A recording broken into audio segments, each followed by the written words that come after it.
a dilemma where we're put in a difficult situation, a catch-22 between a rock and a hard place. We find this in different areas of our life, in politics. Politicians might be between a rock and a hard place with regards to discussions on health care, immigration, energy issues, and families. Quandaries might often come up in differences of opinion between husbands and wives, and how to discipline the children or in managing finances. In business, it might come up in dealing with business mergers or marketing plans, or if you should hire employees or let employees go.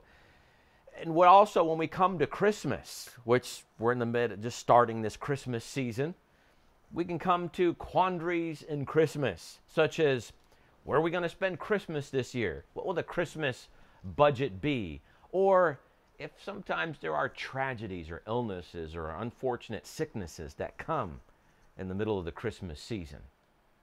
What I want to talk with you about today goes a little bit deeper than some of those things. And my wife and I have some of these quandaries ourselves when it comes to Christmas, usually around October, November. Kathy and I might talk about, what will our Christmas budget be for gifts, or where are we going to spend Christmas? And we'll have some pushback, some give and take on what we're going to do and making a decision for those things. But again, going deeper with the Christmas quandary. There's a question that I want to bring up a lot in the program today, which is, what are we going to do with Christmas? What are you going to do? What am I going to do with Christmas? And another way to say that is, what are we going to do with the Christ of Christmas? The Christ of Christmas sometimes creates difficult situations. It can cause people to surface that oppose Jesus or Christmas, and they surface themselves this time of year because of opposition.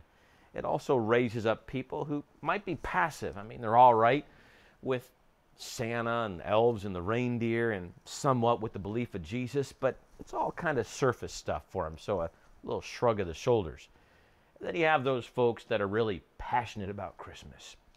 They love Jesus, they love the Bible, they love the church, and they are gung-ho for the deep, real meaning of Christmas. When we talk about the quandary of Christmas, it all starts with the Christmas story. So let me share the Christmas story with you. First, just sort of a brief summary before I open up my Bible and share with you out of the Bible a certain passage of the Christmas story. It all starts with Mary and Joseph, and whether you're a religious person watching today or not, you've probably heard of some aspects of the Christmas story. Mary and Joseph, Mary may have been about a teenager when all this occurred, and her fiance, soon-to-be husband, Joseph, was a little bit older, maybe 10 years, give or take a little bit older. Well, the two of them loved each other very much. They were committed to become married, going through an engagement process, when all of a sudden the God of heaven comes down and sort of messes up their plans a little bit and brings a miracle into their engagement process. The two of them had committed to remain pure until they were married. They had committed to God and say, we're not going to be sexually involved until our wedding day. And so they were going along in that journey. Then all of a sudden an angel appeared to Mary and said, Mary, you're going to have a baby. And Mary was like, what? Going to have a baby? My husband and I have committed to purity. How is this going to happen? And that's where the angel began to blow Mary's mind a little bit by saying, you're not going to do anything. It's going to be a miracle of God. And somehow, it's hard to explain, a seed of heaven came down and was implanted in Mary's womb. And over the period of the next 9 months, this miracle, real miracle inside of Mary began to grow. Until 9 months later, Mary had a child. And literally, God was born right out of Mary, the Son of God. And the angels appeared, and shepherds and wise men and other people appeared they'd never met before. And it was a miracle of all miracles. And soon that child began to grow from a little baby into a young boy, into an adolescent, a young man, and eventually into an adulthood. And eventually this man became Jesus, the Son of God, the Messiah, who eventually changed the world over the period of his ministry. And then he suffered and died and was buried in a tomb, and 3 days later overcame death and rose again from the dead and is alive today. The story of Christmas, of real miracles. Well, let me share with you out of the Bible a part of the Christmas story that involves three key characters we're going to look at in this program today: King Herod, the wise men, and also the Jewish people. And we'll see how all this applies to you and me. So out of the book of Matthew, in chapter 2, verse 1, is where I'll begin to read. Now after Jesus was born in Bethlehem of Judea in the days of Herod the king, behold, wise men from the east came to Jerusalem, saying, Where is he who's been born King of the Jews? For we saw his star when it rose, and have come to worship him. When Herod the king heard this, he was troubled, and all Jerusalem with him. And assembling all the chief priests and scribes of the people, he inquired of them where the Christ was to be born. They told him, In Bethlehem of Judea, for so it is written by the prophet. And you, O Bethlehem in the land of Judah, are by no means least among the rulers of Judah. For from you shall come a ruler who will shepherd my people Israel. Then Herod summoned the wise men secretly and ascertained from them what time the star had appeared. And he sent them to Bethlehem, saying, Go and search diligently for the child, and when you found him, bring me word, that I too may worship him. After listening to the king, they went on their way, and behold, the star that they had seen when it rose went before them until they came to rest over the place where the child was. When they saw the star, they rejoiced exceedingly with great joy. And going into the house, they saw the child with Mary, his mother, and they fell down and worshipped him. Then opening their treasures, they offered him gifts of gold and frankincense and myrrh. And being warned in a dream not to return to Herod, they departed to their own country by another way. The Christmas story. It's a beautiful story.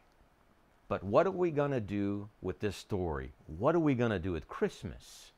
What are we going to do with Jesus? Well, let's start with Herod. King Herod, 35 years before this story took place, King Herod was appointed to his position. At the time this story was written, the Roman Empire that ruled the vast parts of the world was at its peak. And the people, the Jewish people, were under the rule of the Roman Empire.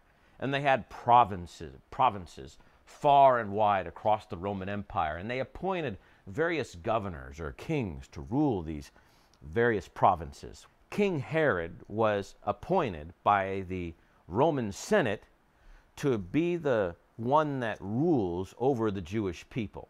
And so for 35 years, this non-Jew, this Roman man, ruled over the Jewish people. Often there was times of conflict between King Herod and the Jewish people, and between the Roman Empire and the Jewish people.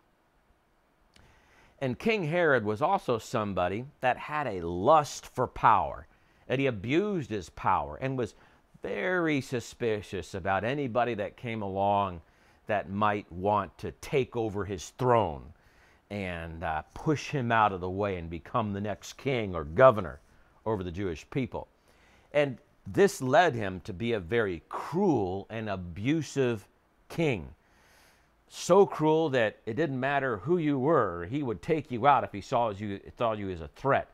His mother-in-law, his mother, some of his sons, he put to death because of a sense of suspicion that they might somehow be out to take over his throne. Herod's title, now understand in this story, was King of the Jews. So here's the setting. This large entourage comes in, and they come in, and Herod wonders, who is this group of people that, that come from outside the Roman Empire? They're not Romans, they're not Jewish people, he's never met them before, and nobody knows anybody, but they just sort of come in this town. They make their way to Herod and his aides, and they begin to inquire about where is this baby born King of the Jews. Now immediately, when these unknown people to Herod said, where's this baby King of the Jews? Immediately Herod's attention perked up and said, You're looking for a baby that is born King of the Jews? When that was his own title. Immediately, Herod felt threatened. And as he took out, as I mentioned earlier, his mother, mother-in-law, his kids, he was ready to find out who this baby was and take out this baby. And eventually, I didn't read this part of the story, but later in the story, he couldn't find this baby born King of the Jews, so he took matter into his own hands, and he went ahead and he killed all of the babies that were born 2 years and younger, took them out. Some historians say that he killed some 200 babies just to try to take out anybody that was a threat to him. This is King Herod, a clear antagonist or opponent of Christmas. For the message of the cross is foolishness to those who are perishing, but to those who are being saved, it is the power of God. Herod, he resembles what I just read. Foolishness. That's what he thought of all this and those wise men that were coming. Foolishness. And he took matters into his own hands to destroy the purpose of Christmas.